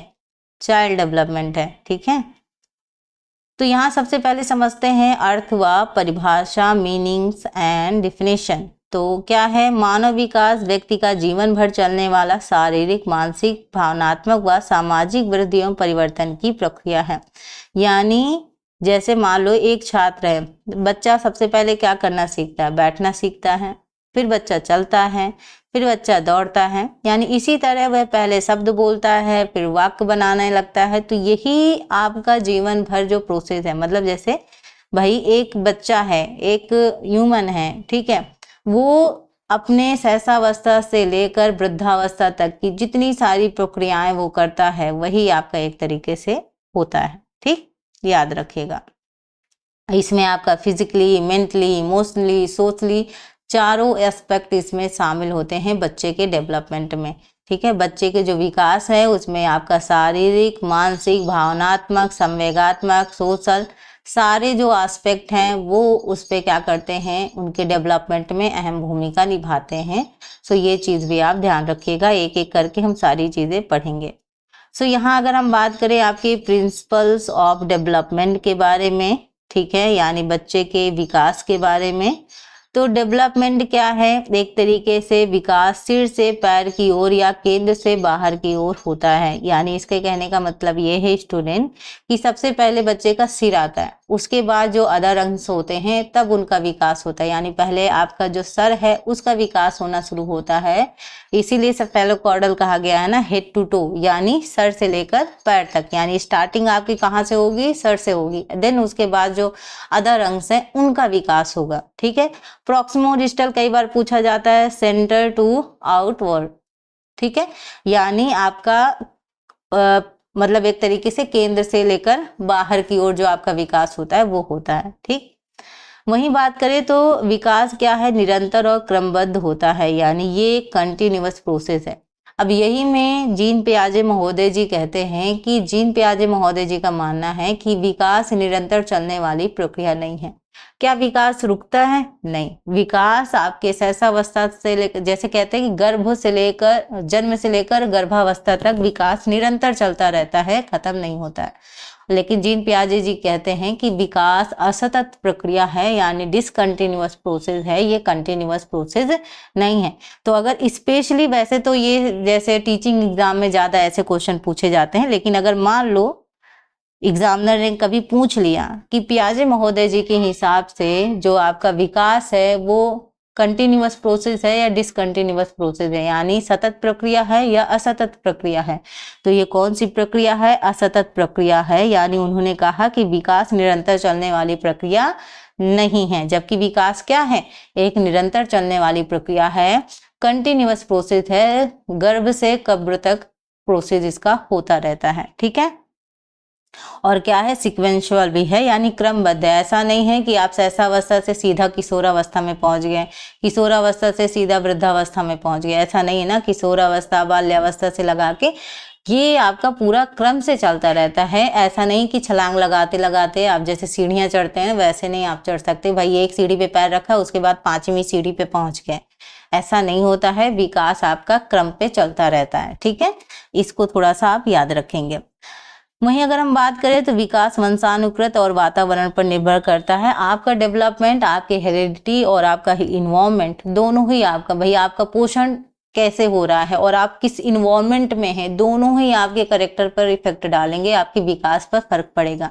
आप बहुत सारी चीजें अपनी हेरिडिटी, अपने जो आपने पोषण किया, जो आपका घर का माहौल है, जो आपने जेनेटिक चीजें जो आपको मिली हैं, उनसे आप बहुत सारी चीजें सीखते हैं, लेकिन बहुत सारी चीजें आप सीखते हैं अपने इन्वायरमेंट से, आपके आसपास का माहौल क्या है उससे भी आप कई सारी चीजें सीखते हैं। तो ऐसा नहीं कह सकते कि मनुष्य के जीवन में केवल हेरिडिटी ही इंपॉर्टेंट है, केवल उसके जो जेनेटिक चीजें हैं, जो वंशानुगत चीजें हैं उनका ही इफेक्ट होता है, नहीं।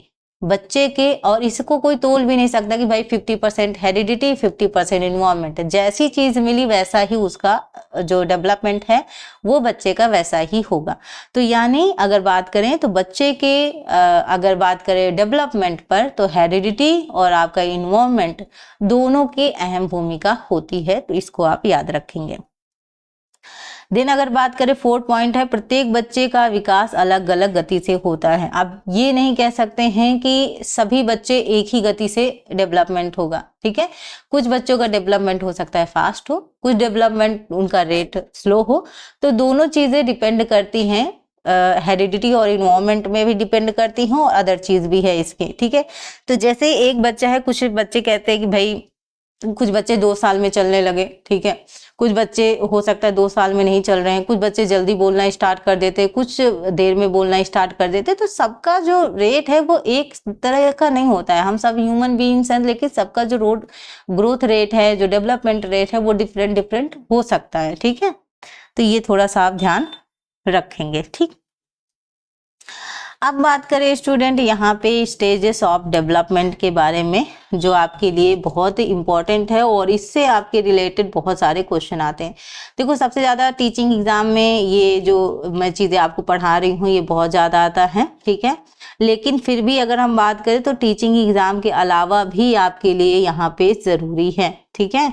तो जैसे इन्फेंसी से लगा के आपका अडल्टहुड तक का जो पूरा प्रोसेस होता है वो कई बार आपके एग्जाम के थ्रू पूछा जाता है, तो उसको आज के हम इस सेशन में करेंगे। सो आपको ये हमेशा आपको हेल्प करेगा, हर जगह आपको हेल्प करेगा, ठीक है। तो चलिए, सबसे पहले हमने बात की आपकी शैशवावस्था की, यानी इन्फेंसी की, ठीक है। जो आपकी शैशवावस्था है 0 से 2 ईयर की होती है, ठीक है। तो 0 से जो आपकी 2 ईयर की अवस्था है, इसमें जो बच्चे का विकास है वो तेजी से होता है, यानी एक तरीके से आप कहेंगे तो रैपिड ग्रोथ, चलना और पहला शब्द बोलना। तो अगर हम यहाँ पे कहें फिजिकली रूप में, तो फिजिकल रूप में जो बच्चे का ग्रोथ है वो बहुत फास्ट होता है, ठीक है। और यही क्वेश्चन कई बार एग्जाम्स में पूछे जाते हैं कि बच्चे का जो फिजिकली ग्रोथ है वो किस स्टेज में बहुत रैपिड तरीके से होता है, बहुत फास्ट तरीके से होता है। तो वो कौन सी अवस्था है स्टूडेंट? वो है आपका इन्फेंसी स्टेज, यानी आपका शैशव अवस्था, ठीक है। पियाजे के अकॉर्डिंग भी हम कई सारी चीजें पढ़ते हैं, फिलहाल हम इसको ऐसे ही इजी वे में जानने की कोशिश करेंगे, ठीक है। देन अगर हम बात करें आपका अर्ली चाइल्डहुड के बारे में, यानी बाल्यावस्था के बारे में, 2 से 6 ईयर होता है। भाषा, खेल और समाजीकरण। तो जो अर्ली चाइल्डहुड है इसमें बच्चे के लैंग्वेज का डेवलपमेंट बहुत अच्छे से होता है, बच्चा प्ले करता है, बच्चा सोशली चीज़ें इंटरेक्ट करने की बच्चा कोशिश कर रहा है। पहले अभी ये चीज़ नहीं कर पा रहा था, ठीक है, लेकिन अब धीरे धीरे जब उसका शैशवावस्था में रैपिड ग्रोथ हुआ, शारीरिक जो विकास है वो बहुत तेजी से होता है शैशवावस्था में। उसके बाद जो आपकी बाल्यावस्था है उसमें भाषा विकास बहुत तेजी से होता है, बच्चा खेल और समाजीकरण के रूप में सोशली चीज़ें इंटरेक्ट करना शुरू करता है, ये ध्यान दीजिएगा।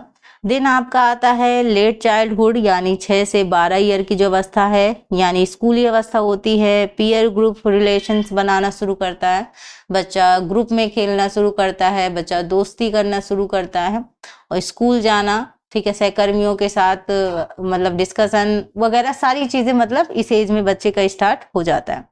देन बात करें अडोलसेंस की, यानी किशोरावस्था, 12 से 18 ईयर की एज है। तो यानी यहाँ पे बच्चा एक तरीके से यौवनावस्था है, पहचान निर्माण की अवस्था है। बच्चा आइडेंटिफाई करता है मेरा रोल क्या है, मेरा जन्म किस लिए हुआ है, अपनी आइडेंटिटी खोजने की कोशिश करता है। स्ट्रेस की भी अवस्था है, तनाव भी होता है क्योंकि फ्यूचर के बारे में कई नई चीज़ें, आकर्षण भी बढ़ता है एक दूसरे के प्रति। तो यहाँ पे बच्चे के अंदर स्ट्रेस भी होता है, कॉन्फ्लिक्ट भी बहुत सारे चलते हैं। तो कॉन्फ्लिक्ट के बारे में एरिक्सन महोदय जी ने कहा है, उसके बारे में भी हम आगे डिस्कस करेंगे, सारी चीजें डिस्कस करेंगे। लेकिन अडोलसेंस का इसी वजह से स्टेनले हॉल महोदय जी हैं, उन्होंने कहा कि जो अडोलसेंस है यानी जो किशोरावस्था है वो किसकी अवस्था है? तनाव व तूफान की अवस्था कहा है किसने? स्टेनले हॉल महोदय जी ने। याद रखिएगा, कई बार स्टेटमेंट के थ्रू कि ये कथन किसका है आपसे पूछ लिया जाता है, तो आप इस तरीके से आप उसका आंसर दे सकते हैं कि स्टेनले हॉल महोदय जी ने किशोरावस्था को तनाव व तूफान की अवस्था कहा है, ठीक। अब बात करते हैं थ्योरीज ऑफ डेवलपमेंट की, यानी विकास के सिद्धांत के बारे में अगर हम बात करें तो चलिए देखते हैं। तो जीन पियाजे, तो यहाँ पे हम देखेंगे जीन पियाजे की जो थ्योरी है कॉग्निटिव डेवलपमेंट की, यानी संज्ञानात्मक विकास का जो सिद्धांत पियाजे जी ने दिया है, उनके इंटेलेक्चुअल जो आपका डेवलपमेंट है उनकी 4 स्टेजेस बताई हैं, यानी 4 स्टेजेस बताई हैं, जिसमें से आपका एक है सेंसरी मोटर, दूसरा है प्री ऑपरेशनल, तीसरा है कॉन्क्रीट ऑपरेशन और चौथा है आपका फॉर्मल ऑपरेशनल, यानी औपचारिक अवस्था। यानी सेंसरी आपका संवेदी मोटर यानी जब बच्चा सेंसेस का इस्तेमाल करता है। दूसरा आपका पूर्व परिचालन यानी प्री ऑपरेशनल, जो कि आपका 2 से 7 वर्ष तक होता है। तीसरा है ठोस परिचालन यानी कॉन्क्रीट ऑपरेशनल, जो आपका 7 से 11 होता है। और लास्ट है आपका औपचारिक अवस्था यानी फॉर्मल ऑपरेशनल, जो 11 या 12 वर्ष के बाद की अवस्था होती है। तो देखो, इससे जो रिलेटेड आपके क्वेश्चन पूछे जाते हैं, तो कई बार आपको सीक्वेंस लगाने के लिए पूछा जा सकता है अगर आप यूजीसी नेट जैसे एग्जाम दे रहे हैं। कई बार आपको डायरेक्टली क्वेश्चन देखने को मिलता है, कई बार आपके ईयर पूछे जाते हैं, तो कई बार आपकी विशेषता पूछी जाती है। आज के इस सेशन में मैं जीन पियाजे की थ्योरी से जो आपके 4 स्टेजेस हैं इनको अच्छे से एक्सप्लेन करने की कोशिश करूंगी, ताकि आप आज ही की क्लास में सारी चीजें समझ जाएं। लेकिन तब भी अगर आपको चाहिए कि जीन पियाजे की थ्योरी मैं कंप्लीट देखूं, तो सीटेट की क्लास में मैंने ऑलरेडी बताया हुआ है, कंप्लीट थ्योरी है, प्रीवियस ईयर क्वेश्चंस भी डिस्कस किए हैं। सो आप वहां से भी देख सकते हैं, उसकी प्लेलिस्ट बनी हुई है। ठीक है, देखो सबसे पहले अगर हम बात करें आपकी सेंसरी मोटर जो स्टेज है, यानी 0 से लेकर 2 वर्ष तक की जो अवस्था है, यहाँ पे बच्चा क्या कर रहा है, दुनिया के बारे में मुख्य रूप से अपनी जो इंद्रियां हैं, जो अपनी शारीरिक क्रियाएं हैं, जैसे छूकर, अपना स्वाद लेकर, देखकर, चलकर, ये महसूस करके एक तरीके से करता है। ठीक है, यानी सेंसेस का यूज करके वो करता है, यानी वो पर्यावरण से बात करने की कोशिश कर रहा है, लेकिन कैसे, अपनी इंद्रियों, अपने शारीरिक क्रियाओं का इस्तेमाल करके। ठीक है, इसमें भी कई सारे चरण आते हैं। इसमें भी आपका फर्स्ट चरण जो आपका आता है, जो आपका प्रथम चरण आता है, उसमें शिशु चूसने, देखने, सुनने और पकड़ने की क्रिया का क्या करता है, अभ्यास करता है।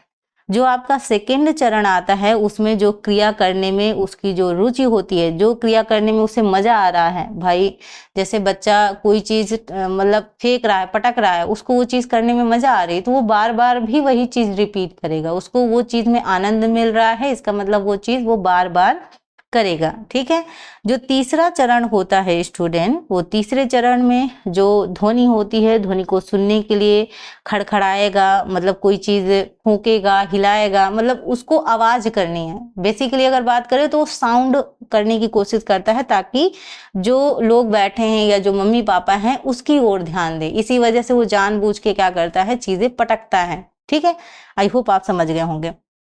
देन अगर हम नेक्स्ट की बात करें, जो आपका 4th चरण है, ठीक है, तो वस्तु को खोजने में ध्यान रखता है। तो यहाँ पे वस्तु स्थायित्व वाला भी जो चीज आ जाता है, यानी ऑब्जेक्ट परमानेंट वाली जो चीज है, कि मतलब कोई चीज अगर उसके सामने से हट गई है तो उसको ढूंढने की भी वो कोशिश करना स्टार्ट कर देता है। देन उसके बाद जो आपका 5th वाला पॉइंट आता है, इसमें बच्चा रचनात्मक हो जाता है, यानी एक ही व्यवहार को दोहराने के बजाय वो नए व्यवहार करना स्टार्ट करता है, यानी अपने व्यवहार में क्या करता है, बदलाव करता है। एंड जो 6 आपका आता है, वो है मानसिक रूप से समस्याओं का समाधान करने पर वो विचार करता है। मतलब ऐसा तो नहीं है कि देखो सेंसरी जो अवस्था है यानी सहसावस्था है, ऐसा नहीं है कि बहुत ज्यादा डेवलपमेंट होता है, लेकिन सहसावस्था में भी कई सारे चरण बताए गए हैं, जिनके चरण के अलग अलग विशेषताएं हैं, अलग अलग बच्चा हरकतें करता है। उन चरणों से रिलेटेड भी आपके क्वेश्चन पूछे जा सकते हैं। तो जब भी मैं आपको पीडीएफ दूंगी, मैं ये चरण भी आपको इंक्लूड कर दूंगी, ताकि आपको और भी आसानी हो चीजें समझने में। ठीक है, देन अगर हम बात करें पूर्व परिचालन अवस्था की, यानी प्री ऑपरेशनल स्टेज की, जो आपकी कब होती है, 2 से 7 ईयर होती है। बच्चा बोलना शुरू करता है, संकेतों का इस्तेमाल करता है, सिंबॉलिक एज इसी को कहा जाता है। काल्पनिक खेल खेलना शुरू करता है। ठीक है, बच्चे नाटक करना ज्यादा पसंद करते हैं, टेडी बियर को बच्चा, रानी, गुड़िया वगैरह ये सब बना बना के, मतलब उनको ऐसा लगेगा कि रियल लाइफ है ना, तो वो मतलब ऐसा क्रिएट करते हैं चीजों को। ठीक है, और यहाँ पे बच्चे के अंदर एक अहंकारी स्वभाव भी आ जाता है। वो किस लिए, कि बच्चे को लगता है कि जो वो सोच रहा है वही सही है, उसी के हिसाब से दुनिया चलनी चाहिए। तो ये बच्चे के अंदर इसी एज पर डेवलपमेंट होता है। ठीक है, कई बार जैसे होता है कि जैसे एक गिलास में पानी है, भाई 2 गिलास में आपने पानी दिया, एक गिलास लंबा है और एक गिलास चौड़ा है, पानी दोनों में आपने सेम डाला है, लेकिन वो किसको चूज करेगा, वो लंबे गिलास को चूज करेगा, उसको लगेगा इस पर ज्यादा पानी। मतलब वो ये अभी चीज मतलब उसका वर्गीकरण नहीं कर पा रहा है कि नहीं दोनों में सेम है, वो चाहे चौड़े गिलास में हो चाहे लंबे गिलास में हो। ठीक है। लेकिन उसको लगता है कि जो चीज बड़ी है इसका मतलब उसमें पानी ज्यादा होगा, जो चीज चौड़ाई में है उसमें मतलब पानी कम है।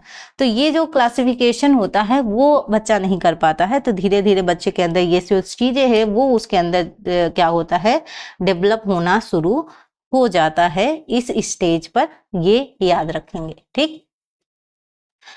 और यहाँ पे बच्चे के अंदर अमूर्त सोच की अवधारणा भी विकसित हो जाती है। ठीक है।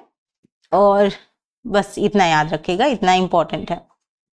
देन अगर हम बात करें आपके ठोस परिचालन अवस्था की, यानी कॉन्क्रीट ऑपरेशनल स्टेज, जो कि आपका 7 से 11 ईयर की होती है, यानी जिसे हम मूर्त संक्रियात्मक अवस्था भी कहते हैं।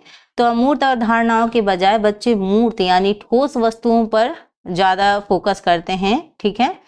यानी बच्चे संरक्षण के बारे में उनको ज्ञान हो जाता है, बच्चे के अंदर थॉट डेवलप होते हैं, बच्चा नियमों का प्रयोग करना शुरू कर देता है। ठीक है। तो यहाँ पे ये चीज ध्यान रखिएगा। अब धीरे धीरे पहले बच्चे के अंदर अमूर्त सोच थी, अब बच्चे के अंदर मूर्त सोच विकसित हो गई है। ठीक है, मतलब कॉन्क्रीट। वहीं बात करें आपके औपचारिक अवस्था की, यानी फॉर्मल ऑपरेशनल स्टेज की, 11 या 12 ईयर के बाद की जो अवस्था है, तो बच्चा तार्किक सोच करना शुरू कर देता है। ठीक है, लॉजिकल थिंकिंग लगाना शुरू कर देता है, जो हाइपोथेसिस है उनको समझना स्टार्ट कर देता है। तो ये थोड़ा सा बच्चे के अंदर रचनात्मकता बहुत अच्छी आ जाती है। जटिल, अगर मान लो कठिन गणित के सवाल हैं तो उन्हें भी बच्चा सॉल्व कर लेता है। ठीक है। अब सारी और अभिसारी सोच भी विकसित हो जाती है, यानी डाइवर्जन थिंकिंग भी बच्चे के अंदर डेवलप होती है। बच्चे हर एस्पेक्ट पर सोचना शुरू कर देते हैं। ये बच्चे के अंदर डेवलप हो जाता है आपकी औपचारिक अवस्था पर, यानी फॉर्मल ऑपरेशनल स्टेज पर बच्चे के अंदर ये सारी चीजें डेवलप हो जाती हैं। आई होप आपको क्लियर हुआ होगा। अब बात करते हैं आपके एरिक्सन की जो आपकी थ्योरी है, एरिक एरिक्सन की जो थ्योरी है मनोसामाजिक विकास यानी साइको सोशल जो डेवलपमेंट थ्योरी है, इसके बारे में कई बार आपसे प्रश्न पूछे जाते हैं और इसके लिए मैंने अलग से भी क्लास में आपको डिस्कस किया है, आप उसको भी देख सकते हैं, उसमें सारी चीजें क्लियर हैं। फिर भी हम इसको भी स्टडी करेंगे क्योंकि ये भी हमारे सिलेबस का ही पार्ट है। यहाँ पे सीधा मतलब ये है, जो एरिक्सन की जो थ्योरी है इसमें ये क्या करते हैं, एक कॉन्फ्लिक्ट है और इसी कॉन्फ्लिक्ट के थ्रू अगर बच्चे ने अच्छे से किया तो पॉजिटिव आउटकम, और बच्चा निगेटिव की तरफ गया तो निगेटिव आउटकम। तो इसी कॉन्फ्लिक्ट में बच्चे को डील करना रहता है चीजों से। अब एक एक जो आपके, वैसे तो जो एरिक्सन की स्टेजेस हैं वो 8 स्टेजेस उन्होंने दी हैं, लेकिन जो आपके लिए इम्पोर्टेंट है उन स्टेजेस को आज हम डिस्कस करेंगे। ठीक है। तो सबसे पहले अगर हम बात करें तो विश्वास बनाम अविश्वास, ट्रस्ट वर्सेस मिसट्रस्ट। तो ये जो अवस्था है वो बचपन यानी इन्फेंसी में आती है, यानी बच्चा रोकर अपनी जरूरतें बताता है और अगर माँ ने रिस्पॉन्स किया, माता पिता जो भी उनके घर पर हैं उन्होंने रिस्पॉन्स किया, बच्चे पर ध्यान दिया, तो बच्चे का जो ट्रस्ट है, ठीक है, वो उन पर बना रहता है। वो चाहे उनकी केयर करने वाली हो, चाहे माता पिता हैं, उन पर उनका ट्रस्ट बना रहता है और मतलब वो दुनिया के लिए समझता है कि नहीं, ये दुनिया जो है वो ट्रस्टवर्दी है। अगर उन्हीं पर ध्यान नहीं देगा, बच्चा रो रहा है, किसी से कोई लेना देना नहीं, कोई ध्यान नहीं दे रहा है, तो बच्चा को अपने आप पे एक तरीके से अविश्वास की भावना बच्चे के अंदर क्या हो जाती है, जागृत हो जाती है। तो इस पे जो एरिक्सन महोदय है ये कहते हैं कि यही जो आपका कॉन्फ्लिक्ट है, यही जो आपका एक तरीके से कॉन्फ्लिक्ट है, अगर इससे बच्चा डील कर गया तो पॉजिटिव आउटकम, और नहीं कर पाया तो निगेटिव आउटकम पे जा सकता है। स्वायत्तता बनाम शर्म की बात करें तो ये जो आपका स्वायत्तता बनाम शर्म है ये आपका अर्ली चाइल्डहुड पे होता है, यानी माता पिता अगर उस हर चीज के लिए बच्चों को प्रोत्साहित कर रहे हैं, मोटिवेट कर रहे हैं, नहीं तुम कर सकते हो, तुम बेहतर कर सकते हो, तो एक तरीके से बच्चे के अंदर एक कॉन्फिडेंट डेवलप होता है, बच्चे के अंदर एक आत्मविश्वास विकसित होता है कि यस मैं कर सकता हूँ। और वहीं बच्चे को, वही माता पिता बच्चे को डांट रहे हैं और क्या कह रहे हैं हम कि मतलब तुम ऐसा कैसे कर सकते हो, तुमसे तो हो नहीं पा रहा है, वगैरह वगैरह बहुत सारी चीजें हैं, तो बच्चे को अपने अंदर ही शक महसूस होने लगता है, अंदर ही उसको शर्म आने लगती है अपने आप से ही। सो यहाँ पे सबसे ज़्यादा ज़रूरी है कि आप बच्चे को क्या करें, मोटिवेट करें, प्रोत्साहित करें, तो बच्चे के अंदर एक कॉन्फिडेंट डेवलप होगा, बच्चा आगे की ओर बढ़ेगा। और वहीं अगर आप उसे हर चीज़ के लिए डांटेंगे, चिल्लाएंगे, तुम क्यों नहीं कर पाए, तुमसे ये क्यों नहीं हो रहा, उसका बच्चा तो ये कर रहा है, तुम क्यों नहीं कर पा रहे हो, सो बच्चे के अंदर अपने अंदर ही वो डाउट करने लगता है कि मुझसे नहीं हो पा रहा है, मैं नहीं कर पाऊंगा वगैरह, और वो फिर नीचे की ओर झुकता चला जाएगा। तो इसलिए कॉन्फिडेंट बढ़ाने के लिए उसको हमेशा प्रोत्साहित करना चाहिए। अब यही कॉन्फ्लिक्ट आपको पॉजिटिव और नेगेटिव आउटकम की तरफ लेके जाता है। ठीक है, पहल बनाम अपराध बोध, कई चीज़ें ऐसी होती हैं, अगर उसको बहुत सही राह मिला, बहुत सही डायरेक्शन मिला, प्रोत्साहन मिला, तो वो आगे की ओर बढ़ेगा। और अगर वहीं पे आपने कंपेयर कर दिया, दूसरों से तुलना कर दी, तो कई बार बच्चा गिल्ट करने लगता है, अपने आप पे शक करने लगता है, अपने आप पे डाउट करने लगता है। तो वो चीज़ें से आपको बचना है। वहीं बताएं उद्योग बनाम हीनता की बात करें, तो जो आपका उद्योग बनाम हीनता है, यानी एक तरीके से ये लेट चाइल्डहुड का सिम्टम्स है, विद्यालय यानी स्कूल एज, यानी बच्चे को अगर मेहनत कर रहे हैं और जो पेरेंट्स और टीचर हैं वो उनकी तरफ सपोर्ट दिखा रहे हैं, उनकी तरफ मोटिवेट कर रहे हैं कि भाई देखो कोई बच्चा है भाई अब मेहनत कर रहा है और टीचर और पेरेंट्स से उन्हें सपोर्ट मिल रहा है, तो बच्चे का एक कॉन्फिडेंस डेवलप होता है, बच्चे का एक आत्मविश्वास बढ़ता है ना। और मान लो जैसे बच्चा है बार बार फेल हो रहा है, अब उसको डांटा जा रहा है, उसको कंपेयर किया जा रहा है, देखो उसका बच्चा तो पास हो गया, तुम क्यों नहीं हो पाए, तो बच्चे के अंदर ना अपने आप में ही वो क्या कहते हैं, हीन भावना जागृत हो जाती है कि मुझसे नहीं हो पाएगा, मैं तो कुछ नहीं करने, मैं तो किसी लायक नहीं हूँ। ये जो चीज़ें हैं ये क्या कहते हैं उसको और नीचे की तरफ धकेलती जाएंगी। और इसी वजह से कहा जाता है कि अगर सपोर्ट रहेगा तो बच्चे के अंदर क्या होगा, कॉन्फिडेंट डेवलप होगा। इन्हीं चीज़ों से बच्चे को डील करना होता है। पहचान बनाम भूमिका भ्रम की बात करें तो ये आपका अडोलसेंस में होता है। ठीक है, तो बच्चे एक तरीके से बात करें तो यहाँ पे जो आपका होता है, तो परिवार और समाज से बच्चे को सही गाइडेंस मिल रही है, सपोर्ट मिल रहा है, तो बच्चा आगे और एक्सप्लोर करेगा, आगे और बेहतर तरीके से करेगा। मतलब उसके साथ साथ उसको आज़ादी भी चाहिए। ठीक है, आज़ादी भी होनी चाहिए एक तरीके से, तो अपनी पहचान बनाएगा, अपने कैरियर गोल के बारे में अपनी वैल्यू समझेगा। मतलब वहाँ पे जो उसका गोल है वो उसको क्लियर रहेगा कि मुझे आखिरकार करना क्या है। ठीक है, वहीं अगर हम बात करें ये जो चीज़ें उसको नहीं मिल रही हैं, तो वो आइडेंटिफाई ही अपना खोजने लगता है, भाई मैं कौन हूँ, मुझे क्या करना चाहिए, कंफ्यूज रहेगा, इनसिक्योरिटी बढ़ेगी। ठीक है, हो सकता है कि आगे जाके वो गलत फैसले भी ले ले। तो ये जो कॉन्फ्लिक्ट है अगर उसमें से उसने डील कर लिया तो उसका आउटकम निकलेगा, वो आगे जाएगा, मतलब कैरियर ऑप्शंस उसके क्लियर कट रहेंगे, उसका गोल क्लियर रहेगा कि मुझे आखिरकार करना क्या है।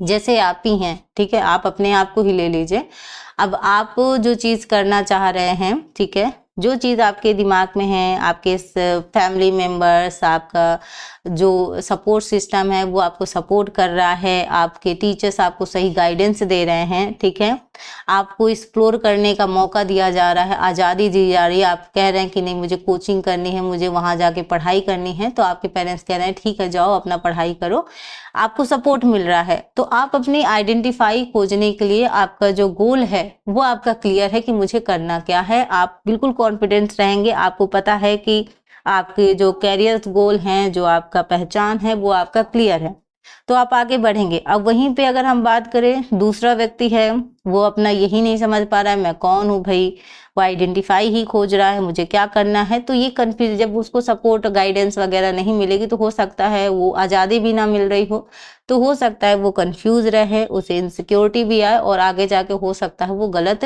निर्णय भी ले सकता है। तो ये जो कॉन्फ्लिक्ट है ये मतलब पॉजिटिव और नेगेटिव आउटकम पर ले जाते हैं। ठीक है।